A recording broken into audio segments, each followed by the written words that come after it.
이 야곱의 이야기가 지금 중반전을 다다르고 있는데 오늘까지의 이야기를 다시 한번 점검해 볼까요? 야곱은 레아와 라헬을 통해서 11명의 자녀를 얻느라 14년의 세월을 보냈습니다. 46년 동안 재산을 얻기 위해서 품삯을 받으면서 라반의 양떼를 쳤습니다. 그래서 결국 지난주에 마지막 장에 있었던 창세기 30장 43절에 한번 같이 읽어볼까요? 그들의 결과가 어떻게 되었는지 한번 읽어봅시다. 이에 그 사람이 매우 번창하여 양떼와 노비와 낙타와 나귀가 많았더라. 많은 재물을 이제 얻게 됐습니다. 그런데 이 라반의 입장, 외삼촌이자 장인어른인 이 라반의 입장에서는 야곱이 자기 재산을 전부 다 뺏어갔다고 생각하는 거예요. 자기는 흰 양만 주어서 품삯을 아예 주지 않을, 그래서 조금만 줄 그런 계획을 갖고 시작했는데, 아니 가만히 보니까 양떼가 전부 다 점박이하고 전부 다 얼룩이만 나오네. 그래가지고 그 모든 재산들이 점점 야곱에게로 가고 있는 모습을 보고 마음이 안 좋은 거예요. 근데 라반의 입장에서 그렇게 야곱이 자기 재산을 다 뺏어갔다고 생각했기 때문에 오늘 본문 우리가 읽은 1절 2절을 보니까 다시 한번 읽어보면, 야곱이 라반의 아들들이 하는 말을 들은즉 야곱의 우리 아버지의 소유를 다 빼앗고 우리 아버지의 소유로 말미암아 이 모든 재물을 모았다 하는지라. 야곱이 라반의 안색을 본즉 자기에게 대하여 전과 같지 아니하더라. 마음이 심히 불쾌하겠죠. 그렇죠. 불쾌한 마음을 갖고 있었던 거예요. 근데 때마침 하나님께서 야곱에게 야, 너 이제 11명의 자녀들도 그리고 재산도 많이 모았으니까 이제 고향으로 돌아가라 라고 하나님이 명령을 하신 겁니다. 그래서 야곱이 레아와 라헬 이 두 부인을 양치는 곳으로 불러서 설득을 시켜요. 그래서 야, 우리 이제 고향으로 내려가자 라고 하는 그 본문의 이야기가 오늘 우리가 읽은 그 본문인 거예요. 자, 봅시다. 지난주까지 무슨 얘기를 했냐면, 지난주에 살펴본 대로 라헬과 레아가 시기와 질투 속에서 계속 하나님의 백성들 12자녀들을 낳게 되는 거예요. 야곱은 또 어떤 일을 해요? 나뭇가지를 얼룩덜룩하게 만들어서 말도 안 되는 방법을 해놨는데 점박이와 얼룩이가 나트라는 거예요. 이 사건, 이 두 사건을 통해서 우리가 뭘 보는 거예요? 하나님이 이 일을 만들어 주셨다는 사실을 보게 되는 거예요. 그러니까 하나님의 인도하심, 하나님의 이끄심이 이 야곱의 인생 가운데 계속 있는 거예요.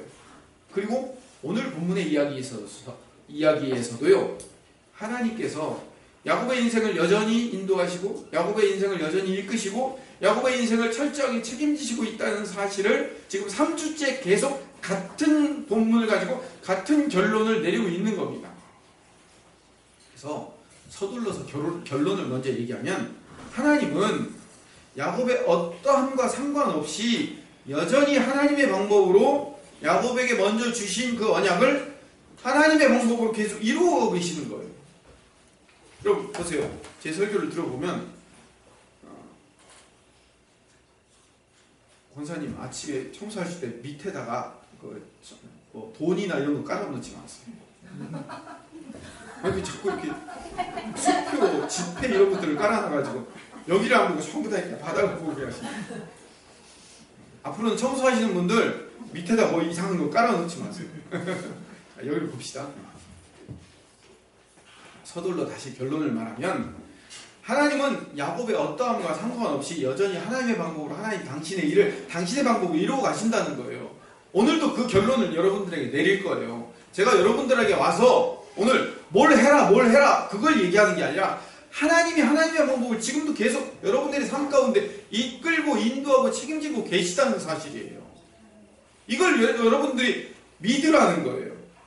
내가 지금 어떤 상황과 환경에 처했을지라도 괜찮아요. 지금 하나님은 하나님의 방법으로 여러분의 삶을 지금 인도하고 계시다니까요. 그걸 믿으라는 거예요. 그래서 하나님을 신뢰하라는 거예요. 오늘 이야기를 시작해 볼까요? 야곱이 두 아내를 밖으로 불러냈어요. 왜 불러냈을까요? 안에 있으면 상인이 들을까봐 불러냈어요. 그래서 처갓집을 떠나자 이렇게 얘기를 하는 거예요. 고향으로 돌아가자라고 설득을 하는 거예요. 어떻게 설득하냐면 5절 6절을 읽어봅시다. 시작. 그들에게 이르되 내가 그들의 아버지의 안색을 본즉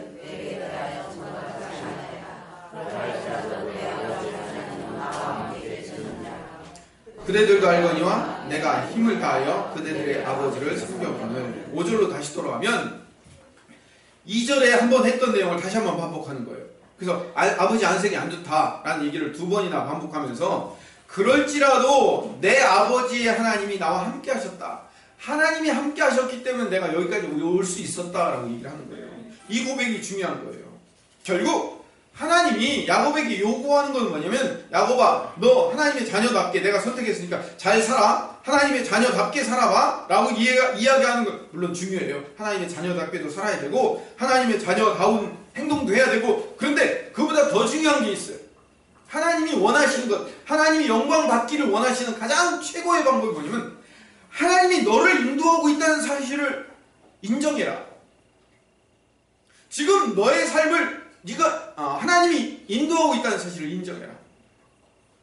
혹여 우리 인생 가운데 실패하는 일이 좀 있고, 우리 인생 가운데 내 마음에 들지 않은 일이 생기고, 내 뜻대로 안 가고 내 방법대로 안 갈지라도 하나님이 내 삶을 지금도 이렇게 내 방법대로 안 되고 내 뜻대로 안 되고 내 환경 가운데 안 좋은 일들이 계속 생길지라도 이 일조차도 누가 하시는 일이라고요?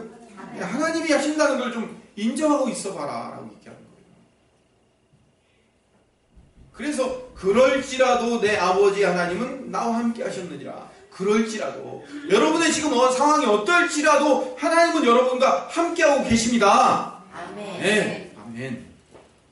이 에베네셀의 하나님을 고백하는 것이 신약의 선진들의 사명이었고, 또 우리 신약 백성들, 우리 성도들의 사명이에요. 여러분, 사명이 뭐예요? 사명. 우리가 반드시 해야 할 우리의 목표, 최종점이잖아요. 그렇죠? 우리가 뭘 목표로 살아야 되는 거예요? 뭘 목표로? 하나님이 내 인생 가운데 일하고 있다는 사실을 입으로 고백하라는 거예요. 그냥 하나님이 일하셨어요? 네. 이게 아니라 여기 속에부터 드러나는 진심 어린 고백을 좀 하라는 거예요. 7절을 봅시다. 같이 읽어볼까요? 그대들의 아버지가 나를 속여 흠삭을 10번이나 변경하였다.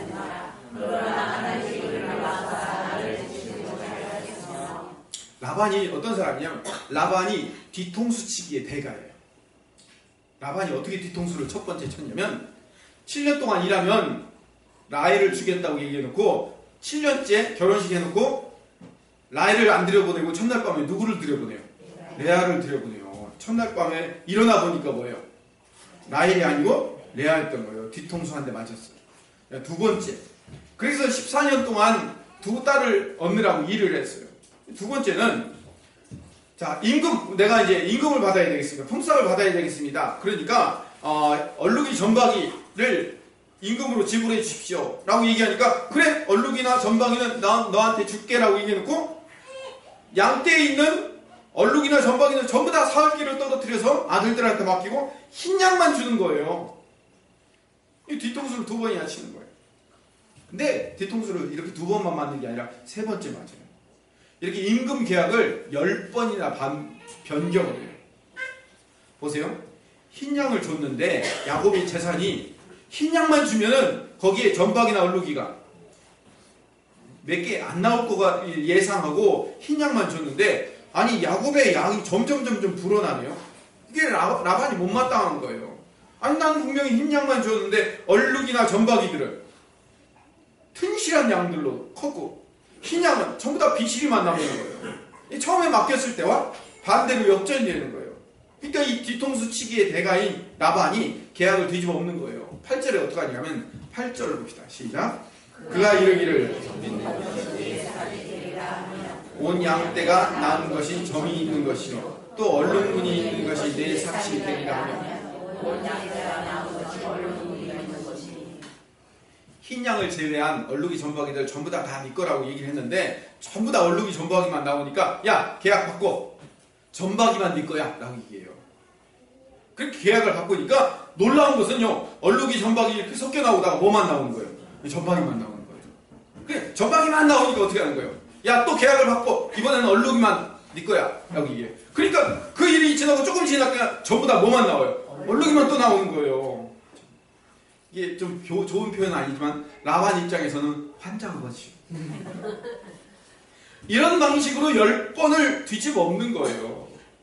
7절을 봅시다. 다시 한번 읽어보면, 그들의 아버지가 나를 속여 품삯을 10번이나 변경하였느니라. 그런데 놀라운 것은 하나님이 그를 막으사 나를 해치지 못하게 하신 거예요. 하나님이 도와주신 거예요. 이렇게 하면 저렇게, 이렇게 하면 저렇게. 나중에 한 10번째쯤에는 무슨 계약을 했을까요? 제가 상상해 볼 때 이런 계약을 했을 거예요. 야, 이번에는 다리는 전박이고 몸뚱이는 얼룩이면서 머리는 흰 양. 그것만 네 거 해. 그런데 그런 양만 나올 거예요. 자, 그러면 지난주에 본 대로 야곱이 나뭇가지를 얼룩덜룩하게 이제 깎아서 그걸 양떼가 물 먹는데 이렇게 꽂아 주니까 양들이 얼룩이 전박이 나왔다는 것이 그게 말이 되는 거예요, 안 되는 거예요? 말이 안 되는 거예요. 계약을 10번이나 계속 바꾸는데도 불구하고 10가지의 새로운 방법으로 나뭇가지를 조합했기 때문에 그런 양들이 나왔다? 이건 말이 안 되는 거란 말이에요. 야곱이 어떤 나뭇가지를 조합해서 어떻게 얼룩무늬를 냈기 때문에 이런 양들이 나온 게 아니라 지금 이 사건을 통해서 야곱이 고백해야 되는 중요한 내용, 아까 처음에 결론으로 돌아가서 내가 어떤 방법, 어떤 쓸데없는 방법을 취한다 할지라도 결국 이 일을 이루시는 분은 누구다? 하나님. 하나님께서 이렇게 인도하시고 이끄시고 책임지신다는 사실을 고백하게 되는 거예요. 그래서 5절 후반절에 그러할지라도 내 아버지 하나님은 나와 함께 하셨다. 7절 후반절에 그러나 하나님이 그를 막아서 나를 해치지 못하게 하셨다. 이 고백 만들어내려고. 야곱의 인생에서 뒤돌아보니까 아이고 하나님이 일하셨네. 여러분의 인생 가운데도 지금은 힘들고 어렵지만 또 지나고 보니까 내 인생을 쳐다보니까 아이고 하나님이 인도하셨네 라는 사실을 여러분의 입에서 고백하게 만드는 것, 그게 뭐예요? 여러분의 사명이에요. 여러분이 하실 일이에요. 여러분들이 기도를 더 많이 하고 말씀을 더 많이 읽고 헌금을 더 많이 드리고 봉사를 더 많이 하는 것도 중요해요. 하지 말라는 게 아니에요. 근데 그것보다 더 중요한 것은 여러분들의 최고의 사명은 하나님이 나와 함께 하셨네. 하나님이 나를 돌보셨네. 하나님이 나를 여기까지 인도하셨네. 그러면 앞으로도 하나님이 나를 인도하실까요? 안 하실까요? 인도하셔요. 그럼 뭐 해야 돼요? 더 열심히 어떻게 사는 것보다 더 중요한 게 아니라 염려하지 말아야 돼요. 두려워하지 말아야 되는 거예요. 근심하지 말아야 되는 거예요. 그래서 산상수훈에서 제가 산상수훈을 사순절 내내 설명하면서 그 산상수훈의 결론이 뭐였냐면 두려워하지 말라, 염려하지 말라, 놀라지 말라. 지금까지도 인도한 내 하나님이 앞으로도 너를 인도할 거야. 제발 염려하지 마. 내가 너를 인도할 거야. 내가 너를 이끌 거야. 오늘 제가요, 이 찬송이 너무너무 좋아서요, 일주일 전부터 이 찬송, 제가 찬송을 잘 못 부르지만 이 찬송을 구해가지고 막 보고 찬양팀도 따라하라고 했어요. 이 찬양 자체가 좋아서가 아니라 찬양의 가사가 너무 좋아서 모든 시선을 주님께 드리고 살아계신 하나님을 느끼고 있을 때 내 삶은 주의 역사가 되고 하나님이 일하기 시작하네. 하나님이 일하기 시작한다고요. 그러니까 염려하지 마시라고. 또 하나 우리가 살펴볼 바는요, 야곱을 보면서 내 자신의 신앙을 점검해야 돼요. 어떻게 점검해? 아, 내가 그렇게 신앙을 제대로 잘 못 살았나? 신앙생활 제대로 못했나? 이게 아니라 예를 하나 들어봅시다. 기도라는 예를 하나 들어봅시다. 기도가 뭐예요? 우리 신앙생활에 아주 중요한 하나의 신앙 행위죠. 그렇죠? 근데 그 신앙 행위, 기도가 뭐냐면 우리 중요한 신앙 행위인데, 이 기도는 하나님이 일하실 수밖에 없음을 고백하는 방법이에요. 그러니까 우리가 열심히 기도해서 어떤 일이 이루어지면 우리가 고백해야 될 건 뭐예요? 내가 열심히 기도했기 때문에 이루어진 게 아니라 뭐예요? 하나님이 이루셨다는 거예요. 그걸 야곱처럼 고백하는 거예요. 자, 그럼 기도라는 행위는 왜 필요한 거예요? 기도라는 행위는 여기서 야곱이 나뭇가지를 얼룩덜룩하게 만드는 거랑 우리가 기도하는 거랑 똑같아요. 잘 들으셔야 돼요. 그러면 야곱이 나뭇가지를 지난주에 있던 식풍나무든 버드나무든 무슨 나무들을 이렇게 얼룩덜룩하게 해가지고 어떤 방법으로 꽂아 놓는가가 중요해요? 중요하지 않아요? 그래요. 여러분들이 중보기도를 하든 관상기도를 하든 짝기도를 하든 통성기도를 하든 돌림기도를 하든 어떤 기도를 하든 그게 중요해요? 중요하지 않아요? 중요하지 않아요. 여러분들이 100일 기도를 하든 1000일 기도를 하든 40일 기도를 하든 중요하지 않아요. 여러분들이 했던 그 기도들, 다시 말해 야곱으로 이야기하면 야곱이 나뭇가지를 어떻게 얼룩이를 만들었길래 얼룩이 태어났는가? 나뭇가지를 얼룩하게 만들었기 때문에 얼룩이라는 양이 태어난 거예요? 아니죠. 그러면 여러분이 기도를 했기 때문에 그 기도가 응답된 거예요? 아니에요. 야곱의 어떠함 때문에 이루어진 게 아니라 하나님의 일하심 때문에 이루어진 거고, 우리의 기도 때문에 이루어진 것이 아니라 하나님의 일하심 때문에 이루어지는 거라고요. 여러분의 기도에 대한 열정, 여러분이 기도에 대한 간절함, 여러분들의 기도에 대한 정성 때문에 이루어진 게 아니고, 그럼 기도는 왜 하는 겁니까?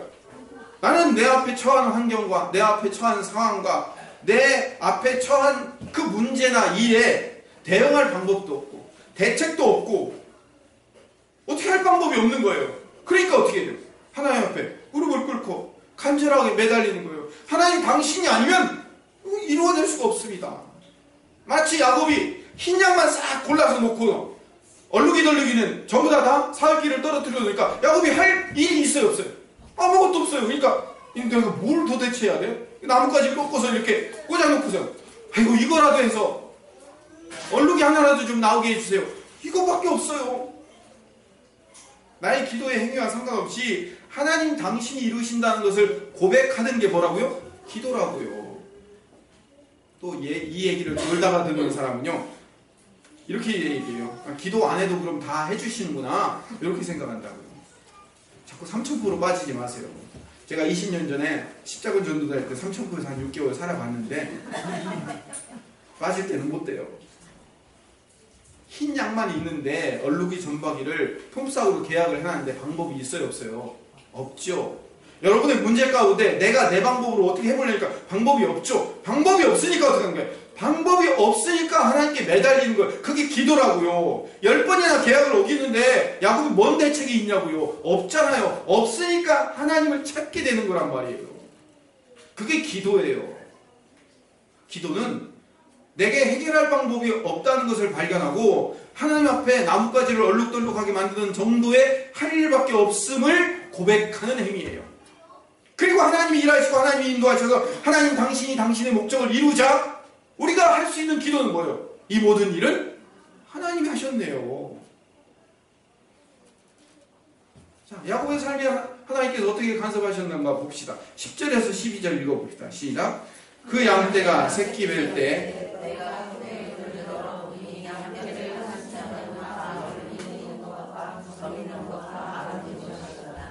꿈에 하나님의 사자가 내게 말씀하시기를, 야곱아 하기를, 내가 대답하기를, 여기 있나이다 하며 이르시되, 내 눈을 들어보라. 양떼를 탄 순양은 다 얼룩무늬 있는 것, 점이 있는 것과 아롱진 것이니라. 라반이 내가 행한 모든 것을 내가 보았노라. 자, 이 부분만 보면 지금 야곱의 어떠함 때문에 얼룩이 점박이가 나온 거예요? 하나님이 지시를 해주신 거예요. 하나님이 지시를 해주신 거예요. 라반이 양을 칠 때, 야곱이 양을 칠 때 야곱의 환경이 어땠냐면 자기의 힘으로는 단 한 마리의 양도 품삯으로 얻을 수 없는 환경인 거예요. 10번이나 변덕을 부리는 사람 앞에서 그 어떤 방법도 통하지 않는다고요. 그때 하나님이 나타나셔서 꿈에 하나님이 일하시고 계신다는 사실을 보여주고 있는 거예요. 그래서 결국 야곱이 특별한 방법을 동원했기 때문에 양들에게 놀라운 변화가 일어난 게 아니라 거꾸로예요.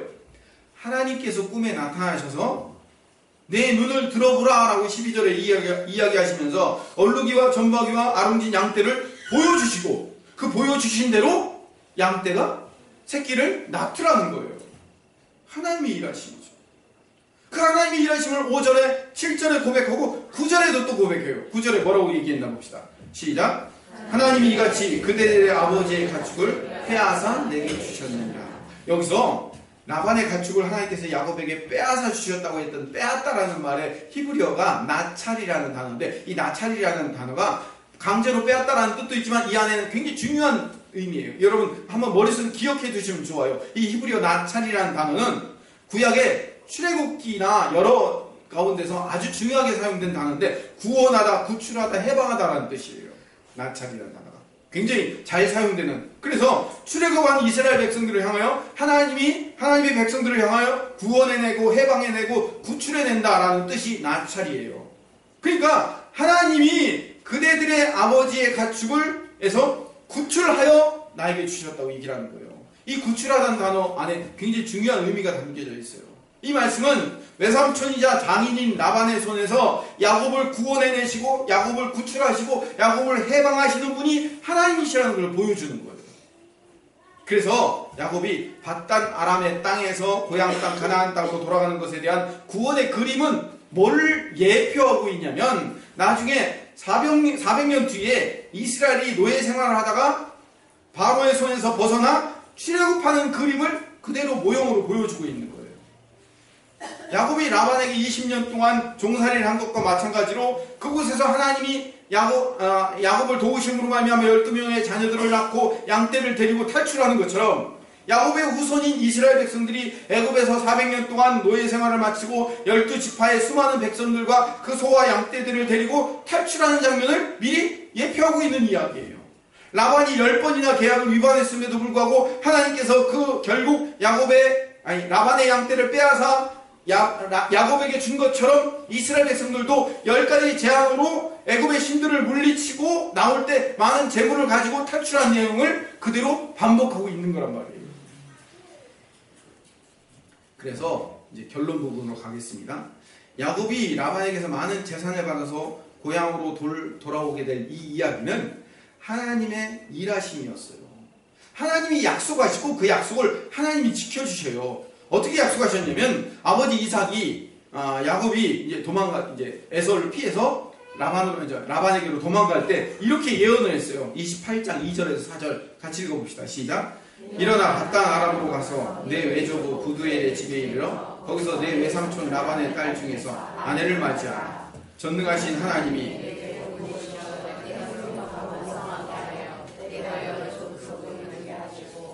아브라함에게 허락하신 복을 내게 주시되 너와 함께 내 자손에게도 주사 하나님이 아브라함에게 주신 땅 곧 내가 거류하는 땅을 내가 차지하게 하시기를 원하노라. 미리 아버지 이삭을 통하여서 이런 약속을 주셨어요. 또 그 약속 한 번만으로 해결이 안 될 것 같아서 베델에 가서 밧단아람으로 도망가는 길에 광야 베델이라는 곳에 거기서 31장 13절에 하나님이 또 한 번 약속을 주셔요.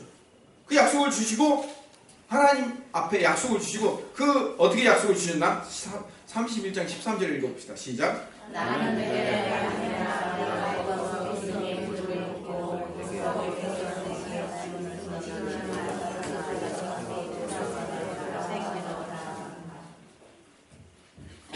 제가 좀 실수했습니다.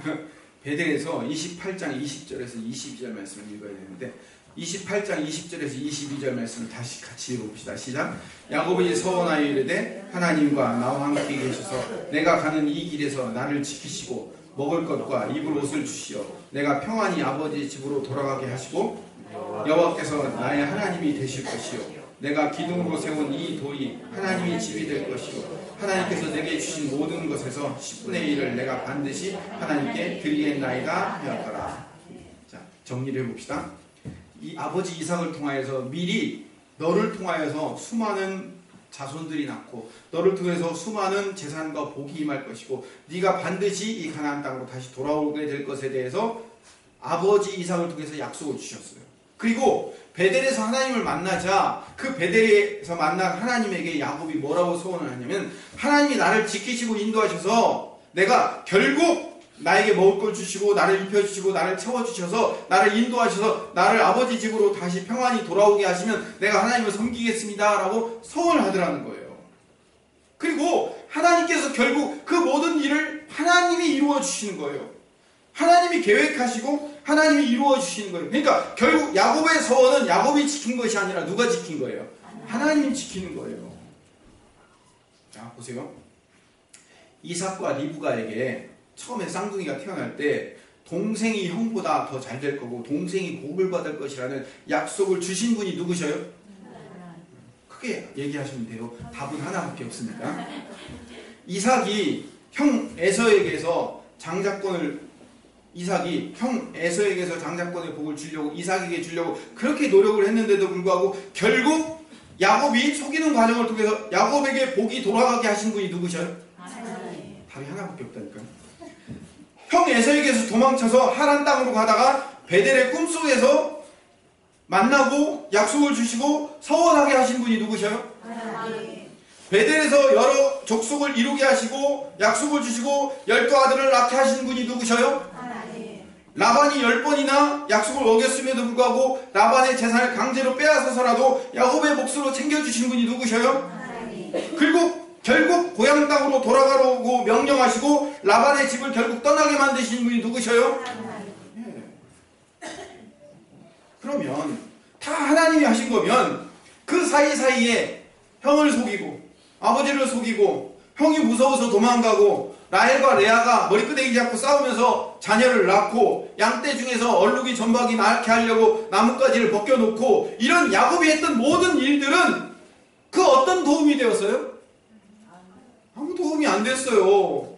일은 하나님이 하시는 거예요. 야곱이 했던 인간의 방법들로 말미암아 이루어진 게 없어요. 오히려 하나님의 일하심에 방해가 되었을 뿐이에요. 근데 그럼에도 불구하고 하나님께서 그 인간의 쓸모없는 방법들을 도구로 사용하셔서 하나님 당신의 뜻을 당신이 이루시더라는 거예요. 그래서 오늘 제목을 뭐라고 적었냐면 하나님이 하신다라고 적었어요. 그럼 이제 하나만 더 이야기로 마칩시다. 이렇게 하나님이 당신의 약속을 먼저 주시고 그 약속을 당신의 방법으로 당신의 일하심으로 결국 당신이 이루어내시는 일에 라헬과 레아 그리고 야곱이 무슨 일을 하고 있었나 봅시다. 먼저 라헬과 레아를 봅시다. 31장 14절부터 16절 읽어봅시다. 시작.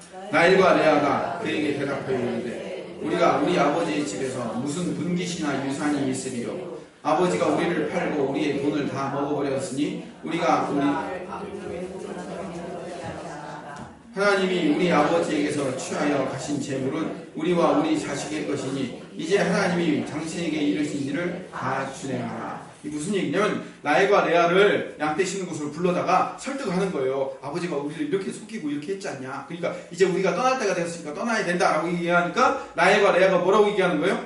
우리 집에 아무런 분깃이 없다. 그러니까 더 이상 얻어먹을 게 없으니까 우리 떠나자라고 두 딸이 남편에게 동조를 하더라는 얘기예요. 여기서 제가 얻은 결론이 뭔지 아세요? 딸은 키워봐야 소용없다. 웃기려고 하는 얘기예요. 이렇게 둘이 동조하여 야곱을 따라가기로 작정을 했는데 그때 무슨 문제가 발생하냐면 이 얘기 하려고 하는 거예요. 문제가 하나 발생해요. 17절에서 20절을 읽어보니까 두 가지 문제가 생겼어요. 어떤 문제가 생기냐? 시작.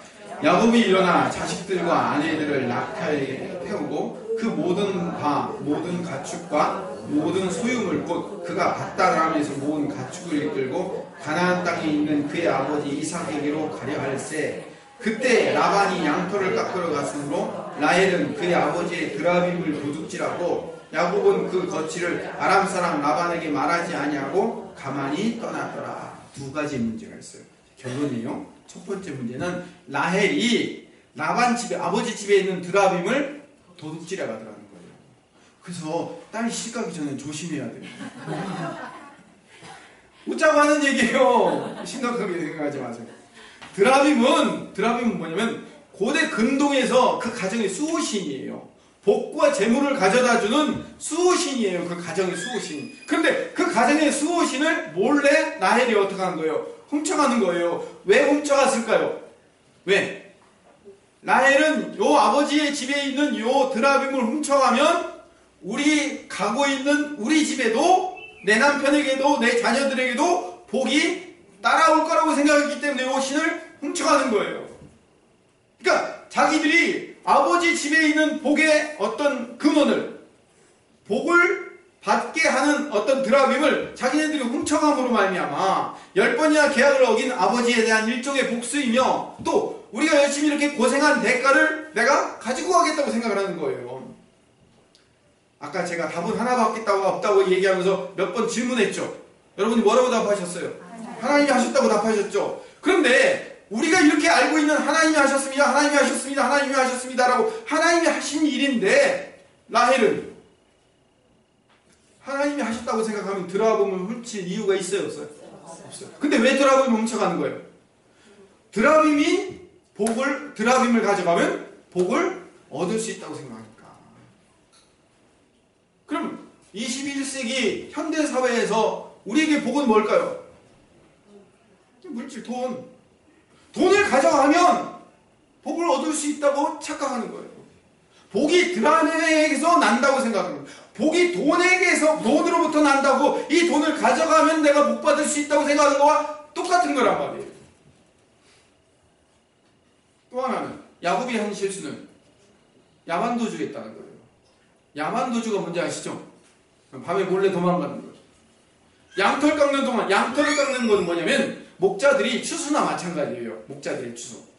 그러니까 농사를 짓는 사람들은 벼를 베고 타작을 하는 것이 추수죠. 그렇죠? 양 치는 사람들은 양털 깎는 게 추수예요. 1년 동안. 그 양털을 다 깎아가지고 팔면 그것이 추수가 되는 거예요. 그래서 그 양털을 깎는 기간은요, 축제 기간이기도 하지만 굉장히 중요한 일이 한꺼번에 몰려있는 그런 기간이에요. 그 기간에 몰래 도망가는 거예요. 왜? 라반이 못 쫓아오려고. 쫓아오지 못하도록. 근데 나중에 결국 라반에게 잡혀요. 왜 도망칠까요? 라반이 무서워서 도망치는 거예요. 자기 재산 도로 빼앗아 갈까봐 무서워서 도망치는 거예요.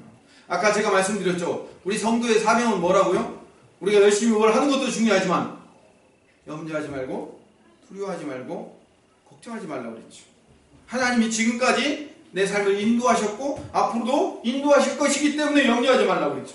그럼 야곱이 지금 5절에서 7절에서 9절에서 3번이나 하나님이 그 재산을 빼앗아 나에게 주신 겁니다. 그럼에도 불구하고 하나님이 이렇게 하신 겁니다. 하나님 하셨습니다. 3번이나 반복해놓고선도 라반 집을 떠날 때 당당하게 이제 하나님이 나를 떠나게 하셨으니 하나님의 명령에 따라 내가 떠나겠습니다 라고 얘기 안 하고 뭐 하는 거예요? 몰래 도망가더라는 거예요. 여전히 라반을 두려워해요. 하나님을 두려워하지 않고 세상을 여전히 두려워하더라는 거예요. 그렇게 고백했는데도 불구하고. 야곱이 누구 닮았어요? 예, 나라고 얘기를 해야죠. 나. 야곱이요, 도망자 인생이에요. 야곱이 처음에 라반 집으로 올 때도 어떻게 왔어요? 도망쳐 왔죠. 갈 때도 도망쳐 가잖아요. 한번 야곱을 생각해보세요. 야곱은 태어날 때부터 복받을 인생으로 태어나 하나님이 네 인생을 책임지시고 인도하시고 이끄실 것이라는 것을 약속받고 그 삶을 하나님께서 끊임없이 그 삶을 책임지고 인도하시고 이끄시고 돌보시고 함께 하시는데도 불구하고 야곱은 어떻게 살아요? 늘 도망가고 나중에 보시겠지만 한 달 후쯤 이제 보시겠지만 형 에서에게서도 또 도망가요. 여전히 도망가요. 왜 도망가요? 두렵기 때문에. 왜 두려울까요? 누구를 신뢰하지 못하기 때문에. 하나님을 신뢰하지 못하기 때문에. 우리가 도망가는 이유는 하나님을 신뢰하지 못하기 때문에 도망가는 거예요. 그러니까 결국 드라비를 훔친 라헬도 결국 지금까지 인도하시는 분이 하나님이시라는 사실을 인정하지 못했고, 야곱도 몰래 도망가는 것도 결국 하나님이 나를 지금까지 인도하신다는 사실을 인정하지 못한 거예요. 자, 보세요. 이거 굉장히 중요합니다. 우리가 우리의 입으로 하나님이 일하셨습니다. 하나님이 함께 하셨습니다. 하나님이 지금까지 나를 도우시고 인도하셨기 때문에 앞으로 인도하실 겁니다 라고 표현이 거칠어 죄송합니다. 주둥이로 얘기하는 거하고 내 삶으로 고백하는 거하고는 틀려요. 야곱이 지금 입으로는 몇 번이나 3번이나 5절, 7절, 9절에 하나님이 나를 여기까지 인도하셔서 라반이 저렇게 10번이나 반복하고 10번이나 약속을 어기고 했음에도 불구하고 이렇게 하나님이 나를 도와주고 인도해 주셨습니다 라고 했음에도 불구하고 그 앞에 인생은 어떻게 하는 거예요? 여전히 하나님을 인정하지 못하고 그 하나님을 신뢰하지 못하고 살아가잖아요.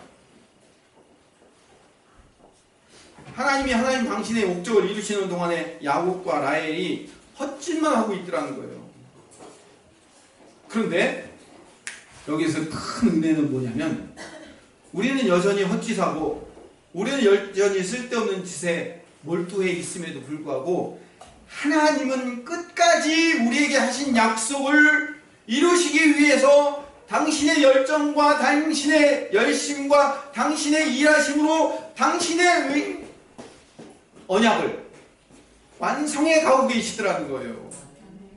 그럼 여러분의 열심을 의지해야 되겠어요? 하나님의 일하심을 의지해야 되겠어요? 분명히 얘기했습니다.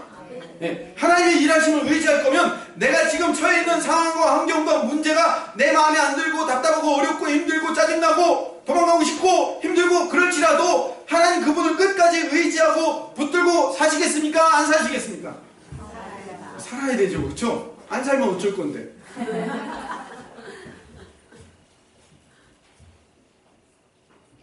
우리가 그 야곱을 보면서 나를 봐야 돼요. 야곱을 보면서. 하나님의 은혜를 날마다 고백하고 말로는 하는데도 불구하고 여전히 하나님의 뜻과 하나님의 나라와 하나님의 의에 반대되는 삶을 살고 그렇게 행동하고 여전히 내 모습이 여전히 하나님을 의지하지 못하는 그런 행동을 하고 있음에도 불구하고 누가 일하신다고요? 하나님이 일하시기 때문에 내가 내 가치를 여전히 챙기고 하나님을 신뢰하지 못하고 여전히 내 방법을 동원해서 내 복을 차지하려고 내 방법을 동원해 어려움과 힘듦을 피해가려고 하는 모습을 보임에도 불구하고 하나님이 여전히 당신의 뜻을 이루어 가시고 계신다는 그 하나님을 좀 제발 신뢰하고 그렇게 신뢰하는 자는 뭐하지 않는 자라고요? 두려워하지 않고 염려하지 않는 자라는 거예요. 두려워하지 않고 염려하지 않는 하나님을 신뢰하는 하나님의